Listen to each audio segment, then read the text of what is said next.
لله رب العالمين الصلاة والسلام على خاتم النبيين وعلى آله وصحبه أجمعين أما بعد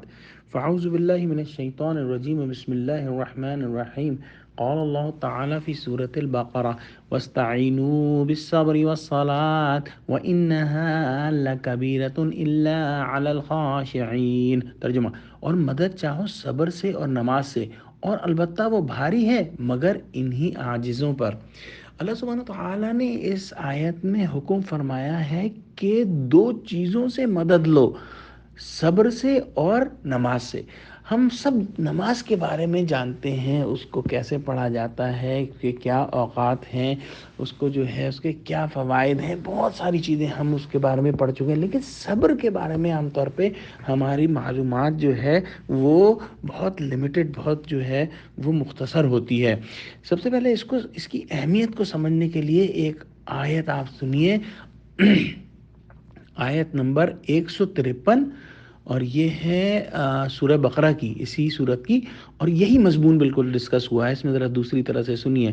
یا ایھا الذین آمنوا استعینوا بالصبر والصلاۃ ان اللہ مع الصابرین۔ اے مسلمانوں، مدد لو صبر اور نماز سے، بے شک اللہ صبر کرنے والوں کے ساتھ ہے۔ تو یہاں پہ اللہ سبحانہ وتعالیٰ نے یہ نہیں فرمایا کہ بے شک اللہ نماز پڑھنے والوں کے ساتھ ہے، یہاں پہ صبر کا ذکر ہوا۔ بے شک نماز تو بہت اہم ہے، اس کی جو ہے اہمیت سے کسی کو کوئی جو ہے وہ کوئی کسی قسم کا شک نہیں، لیکن اس آیت کو اگر ہم تجزیہ کریں تو یہاں پہ صبر کرنے والوں کی شان جو ہے وہ نکھر کر جو ہے وہ آئی ہے۔ اب صبر کو سمجھنے کے لیے ہم جو ہے وہ کئی طریقوں سے سمجھ سکتے ہیں۔ حضرت عمر رضی اللہ تعالیٰ عنہ نے صبر کی دو اقسام بیان کی ہیں،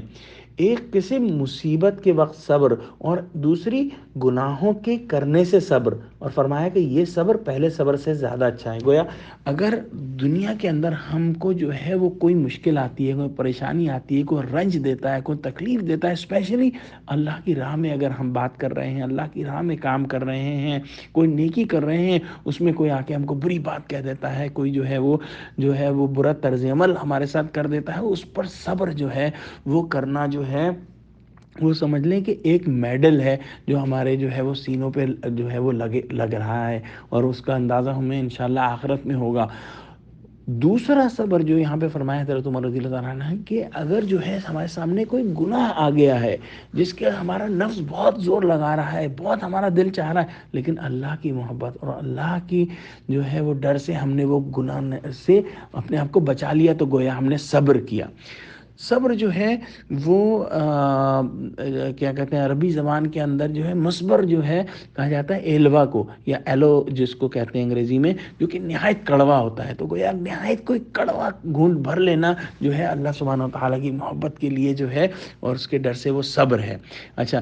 اس کے بعد اللہ سبحانہ وتعالیٰ فرما رہے ہیں کہ یہ صبر اور نماز یہ بہت مشکل ہے، لیکن جو خاشعین ہیں، جو خشوع جن کے اندر ہے، وہ جو ہے ان کے لیے یہ جو ہے مشکل نہیں، ان کے لیے یہ کام جو ہے وہ آسان ہے۔ صبر جو ہے وہ یہ بھی ہے کہ ہم کھانا پینا جو ہے اللہ سبحانہ وتعالیٰ کی محبت میں، اور برے کام اور ہر چیزیں جو ہیں ہم نے جو ہے وہ چھوڑ دی ہیں، جو جائز چیزیں ہیں، جو حلال چیزیں ہیں اللہ کے لیے جب ہم روزہ رکھ رہے ہیں، یہی وجہ ہے کہ روزہ رکھنا بھی صبر کرنا ہے، اور اسی لیے رمضان کو بھی صبر کا مہینہ کہا گیا ہے۔ اگلی آیت میں اللہ سبحانہ تعالیٰ فرما رہے ہیں الذین یظنون انہم ملاقو ربہم وانہم الیہ راجعون، جن کو خیال ہے کہ وہ روبرو ہونے والے ہیں اپنے رب کے، اور یہ کہ ان کو اسی کی طرف لوٹ کر جانا ہے۔ تو ان لوگوں کے لیے جن کو یقین ہے کہ اللہ سبحانہ تعالیٰ کے سامنے کھڑا ہونا ہے اور ان کو جواب دینا ہے، یہ صبر اور یہ صلاۃ جو نماز جو ہے یہ بھاری نہیں ہے، یہ بہت آسان ہو جاتے ہیں۔ اللہ سبحانہ تعالیٰ فرماتا ہے سورہ عصر کے اندر 4 چیزوں کا ذکر فرماتا ہے جس سے انسانی نجات ہے۔ الا الذین آمنوا وعملوا الصالحات وتواصوا بالحق وتواصوا بالصبر، ایمان، عمل صالح، حق بات کی نصیحت اور صبر کی نصیحت. تو صبر اس قدر امپورٹنٹ ہے، اتنا ضروری ہے کہ جو انسانی نجات کے 4 عوامل ہیں ان میں سے ایک عمل جو ہے وہ صبر کی نصیحت کرنا. اور انسان صبر کی نصیحت اسی وقت کرے گا جب وہ خود بھی صبر کر رہا ہو، نہ خالی نصیحت کرنے سے اس کو فائدہ نہیں ہوگا. یا اللہ ہم کو قرآن کا فہم عطا فرما. وآخر دعوانا ان الحمد للہ رب العالمین. والسلام علیکم ورحمۃ اللہ وبرکاتہ.